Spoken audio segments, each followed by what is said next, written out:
Hare Krishna to each and everyone. Myself Manisha Shah. Welcome to my channel Shah Classes. Today I am going to tell you about assignments of IGNOU. IGNOU के जो assignment होते हैं उनका बनाने का format क्या होता है, उन्हें कैसे बनाया जाता है, क्या क्या चीज़ें लगाई जाती है, आज हम इस वीडियो में ये सारी चीज़ें जानेंगे। तो फर्स्ट ऑफ ऑल ये वीडियो उन स्टूडेंट्स के लिए जो दिसंबर 2025 का एग्ज़ाम देने जा रहे हैं या फिर जिन लोगों ने एग्ज़ाम्स दे चुके हैं और असाइनमेंट सबमिट नहीं किए वो भी कर सकते हैं। ठीक है, so let get started the video. आज हम करने जा रहे हैं BSDS 134 का असाइनमेंट। ठीक है, जो कि BAG वालों के लिए, बैग स्टूडेंट वालों के लिए। ठीक है, और जिनका कोर्स कोड तो BSDC 134 है और इसका नाम है हिंदी गद्य साहित्य। ठीक है, तो ये सारी चीज़ें आपको पता लग गई। अब चलो स्टार्ट करते हैं। सबसे पहले आपको क्या करना होता है, आपको इग्नू के ना क्वेश्चन, फर्स्ट ऑफ ऑल आपको क्या करना होता है, इग्नू में ना आपको अपना फ्रंट पेज भरना होता है बिल्कुल क्लियरली। RC दिल्ली 1 का अलग है, 2 का अलग है, 3 का अलग है। ठीक है, ये सारे आपको डाउनलोडिंग सेक्शन में मिल जाएंगे, तो वहाँ से आप ले लेना।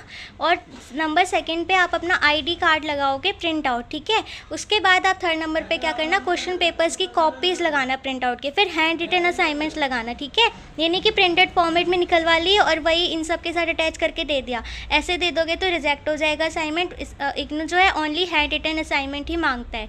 ठीक है, तो हैंड रिटन असाइनमेंट ही लेना। ठीक है, और ये क्वेश्चन पेपर है, ये वैलिड है अप टू 30 अप्रैल और जो 2025 जुलाई सेशन वालों के लिए ना, ये उनके लिए भी है, और 31 अक्टूबर मतलब दिसंबर सेशन वालों दोनों के लिए। ठीक है, तो ये दोनों आप दोनों कर सकते हो। ठीक है, यहाँ पे क्या है, खंड का है।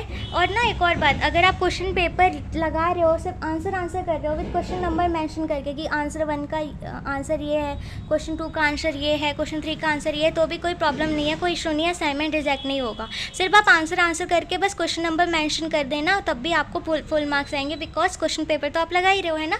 तो इसमें क्या है, इसके खंड का में आपका क्वेश्चन नंबर का है, इसको आपको क्या करना है, व्याख्या करना है। सेकेंड वाले में भी व्याख्या करना है। इसमें खंड में आपको 15 नंबर का आंसर करना है, ये 3 और 4, 2 और 3, और 5 नंबर के क्वेश्चन नंबर 4 का A और B करना है। खंड गा में क्या करना है, 15 नंबर के 5th और 6th है, और 5 नंबर के 7th और 8th है। So let get. तो सबसे पहले आपको क्या करना है, टाइटल डालना है BSDC 134 हिंदी गद्य साहित्य ब्लैक पेन से। ठीक है, फिर मैंने सिर्फ आंसर्स लिखे, आप चाहे तो ऐसे डिट्टो कॉपी कर सकते हो। ठीक है, मैं सिर्फ आपको बताते जाती हूँ कैसे कैसे क्या क्या करना है। आंसर 1 का पाठ संक्षेप व्याख्या। सार लेखक वक्ता बताता है कि हर घर लौटता है, वह घर लौटता है और किसी पत्र को वही छोड़ देता है। किसी ने वह पत्र खोलकर पढ़ा और पढ़ते इस भाव विभोर होने लगी। उसके आंसू और उलझन और पढ़ते देखकर आंतरिक पीड़ा और सहानुभूति का अनुभव करता है। नंबर 2, मुख्य विचार ब्लैक पेन से लिखना, आंसर यहाँ से करना ब्लू पेन से। ठीक है, ये पॉइंट्स है। पत्र का प्रभाव केवल सूचना देने वाले सीमित नहीं रहता, सूचना देने वाले तक सीमित नहीं रहता, या तक भी लगा देना। वह पुरानी यादों, गहरे संबंधों और अधूरी इच्छाओं को जगाता है, मानव की संवेदनशीलता और अकेलेपन की ओर संकेत करता है। नंबर 3, भाव विन्यास। पाठ में उदासी, आत्मनिरीक्षण और सहानुभूति का प्रभाव प्रधान है। लेखक ने सूक्ष्म भावों को दिखाने के लिए संवेदनशील विवरण, आंसू, पलकों का कांपना, मौन का उपयोग है। नंबर 4, भाषा, शैली व अलंकार। सरल नरेशन के साथ मनोवैज्ञानिक चित्रण, विराम, अवस्थान, आवर्ती भाव और प्रतीक पत्र स्मृति अधूरापन प्रमुख है। नंबर 5, प्रभाव व्याख्या। ये अंश मानव संबंधों की नाजुकता और किसी साधारण घटना पत्र पढ़ना से उपजी गहरी प्रतिक्रियाओं को उजागर करता है। लेखक पाठक से सहानुभूति की अपेक्षा करता है और मन के भीतर के असमंजस को सामने लाता है। नंबर 6, यहाँ पे निष्कर्ष आ गया इसका। अंश हमें यह याद दिलाता है कि छोटे छोटे कृत्यों के पीछे बहुत सी कहानी और भावनाएं छुपी होती है। समझ और संवेदनशीलता आवश्यक है। ये क्वेश्चन नंबर 1 का ही पाठ है, संक्षेप व्याख्या। यहाँ से सेकेंड पार्ट स्टार्ट हो रहा है। सार, इस अंश में किसी घटना दृश्य को देखकर पात्र की भीतरी प्रतिक्रिया का विवेचन है। यह उठकर टहलता है, कुछ पल चिंतित रहता है, फिर भीतर कुछ स्मृति, बीते अनुभव उभर आते हैं। पाठ में पात्र के विचारों और उसके बाह्य क्रियाओं क्लापों की मधुरता से उसका मनोविज्ञान प्रस्तुत किया गया है। मुख्य विचार। नंबर 2 अंश आत्मचिंतन, जीवन के लिए छोटे छोटे क्षणों में छिपी विस्मृत घटनाओं और व्यक्ति के स्वाभाविक व्यवहार की व्याख्या करता है। यह दिखाता है बाहरी हरकतें अक्सर अंदर की जटिलताओं का संकेत होती है। भाव वर्णन, हल्का असमंजस, चिंतित स्वभाव और अंतर्मुखी स्मृति, संवाद, अवधि विराम का प्रयोग है, जिससे पाठक पात्र के मन, स्थिति और महसूस कर सके। लेखक ने व्यावहारिक क्रिया टहलना उठना से मनोवैज्ञानिक स्थिति पर प्रकाश डाला है। नंबर 4 प्रभाव व्याख्या। ये अंश वह संकेत देता है कि किसी क्षणिक दृश्य से भी अतीत के अनुभव जाग सकते हैं और व्यक्ति इस बाह्य व्यवहार में वे झलकते हैं पाठ को पात्र के भीतर द्वंद्व और उसकी प्रवृत्ति समझ में आती है। नंबर 6 निष्कर्ष। लेखन सूक्ष्म मनोवैज्ञानिक और भावनात्मक परतों से भरपूर है। सरल घटनाओं के जरिए मानवीय मन की जटिलता को प्रभावी ढंग से प्रस्तुत किया गया है। यहाँ पे आंसर 2 का क्वेश्चन आंसर ये हिंदी गद्य की पृष्ठभूमि। और एक और बात ध्यान रखना, मैंने पॉइंट वाइज दिए हुए हैं तुम लोगों को आंसर, जिससे कि टीचर खुश होता है। पॉइंट वाइज से वो अच्छे नंबर देता है। आरंभिक स्थिति। हिंदी साहित्य के आरंभिक काल में पद्य रचना काव्य ही अधिक प्रचलित थी। गद्य रूप से मुख्यतः धार्मिक प्रवचन, कथा, पुराणों की व्याख्या और पत्राचार मिलता है। नंबर 2 भक्ति काल में गद्य। संत कवियों कबीर तुलसीशोर ने अपनी वाणी को समझाने हेतु साधारण बोलचाल की भाषा में गद्य की प्राथमिक झलक देते हैं। नंबर 3 मुगल व अंग्रेजी शासनकाल का प्रभाव। फारसी व उर्दू, अंग्रेजी नहीं आएगा, के संपर्क में हिंदी में गद्य लेखन का स्वरूप विकसित हुआ। अंग्रेजी शासनकाल में शिक्षा और छपाई कला के प्रसार से गद्य को बढ़ावा मिला। आधुनिक हिंदी गद्य का विकास 19वीं शताब्दी। भारतेंदु हरिश्चंद्र को आधुनिक हिंदी गद्य का जनक कहा जाता है। उन्होंने नाटक, निबंध, आलोचना, यात्रा वृत्तांत और पत्र संपादन के मुख्य से गद्य को स्वरूप दिया। प्रेमचंद्र का योगदान। प्रेमचंद्र ने हिंदी उपन्यास और कहानी को जीवन की सच्चाइयों से जोड़ा। उनकी कहानियों और उपन्यासों ने हिंदी गद्य को यथार्थपरक और सामाजिक चेतना का माध्यम बनाया। पत्रकारिता और निबंध लेखन। हिंदी गद्य के विकास में पत्रकारिता भारतेंदु युग से आगे निबंधकार बाल कृष्ण भट्ट, महावीर प्रसाद द्विवेदी, हजारी प्रसाद द्विवेदी का बड़ा योगदान रहा। समाज सुधार, राष्ट्रवाद और संस्कृति से जुड़े निबंधों ने गद्य को परिपक्वता दी।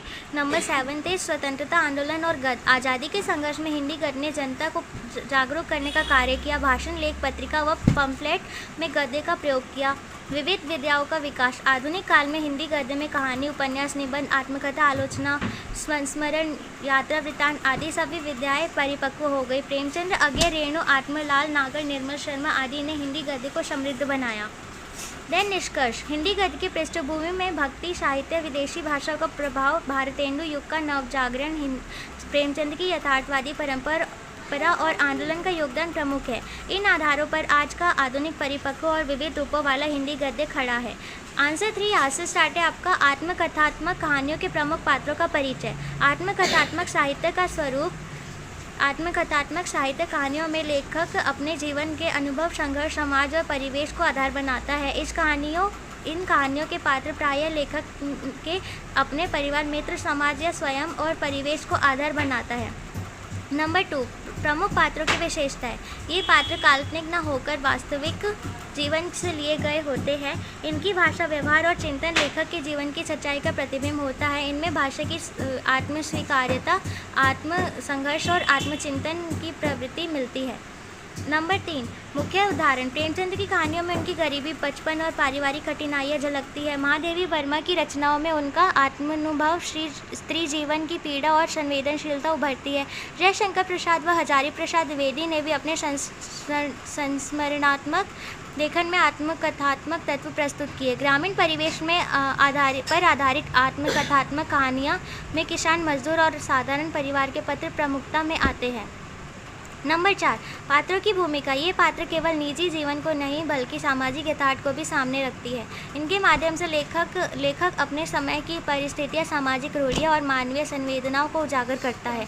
विशेष योगदान। नंबर 5 विशेष योगदान। आत्मकथात्मक कहानियों के पात्र हिंदी गद्य को प्रामाणिकता और मानवीय संवेदनाएं प्रदान करते हैं। पाठक को लेखक से सीधा जुड़ाव महसूस होता है। निष्कर्ष। आत्मकथात्मक कहानियों के प्रमुख लेखन जीवन और समाज का सजीव चित्रण करते हैं। नेक्स्ट है क्वेश्चन नंबर 4 का क और ख पार्ट है ना, तो नंबर क पार्ट ये है, नमक का दरोगा कहानी की भाषा शैली बतानी थी। तो ये नमक का दारोगा कहानी की भाषा शैली। मुंशी प्रेमचंद की कहानी नमक का दारोगा हिंदी गद्य की श्रेष्ठ रचना मानी जाती है। इनकी भाषा शैली की मुख्य विशेषता इस प्रकार है। सरल और सहज भाषा। कहानी की भाषा आत्म बोलचाल के निकट है, जिसमें कृत्रिमता है।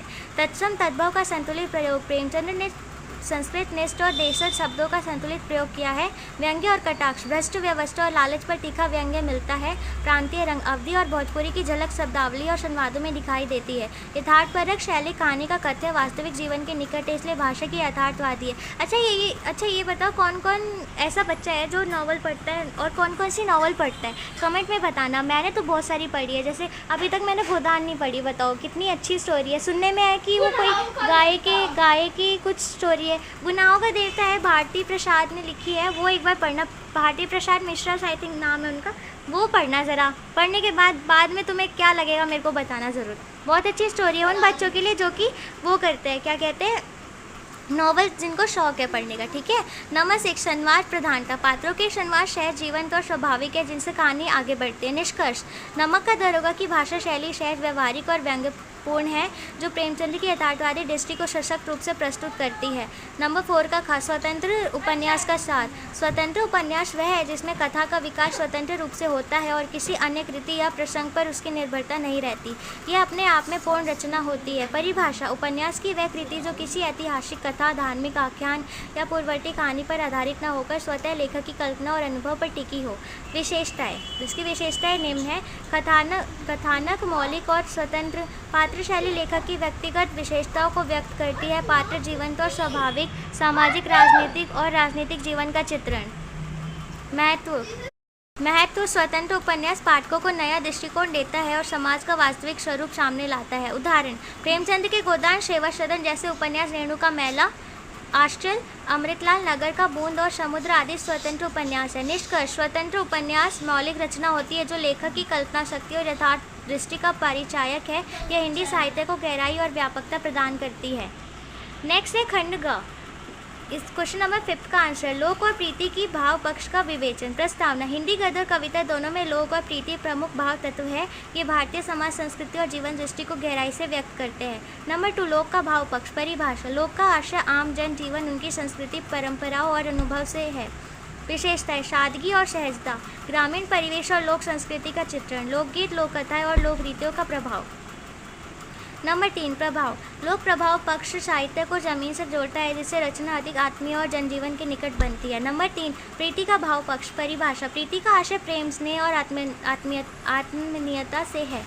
विशेषता, मानवीय रिश्तों में अपनापन, करुणा, सहानुभूति और त्याग।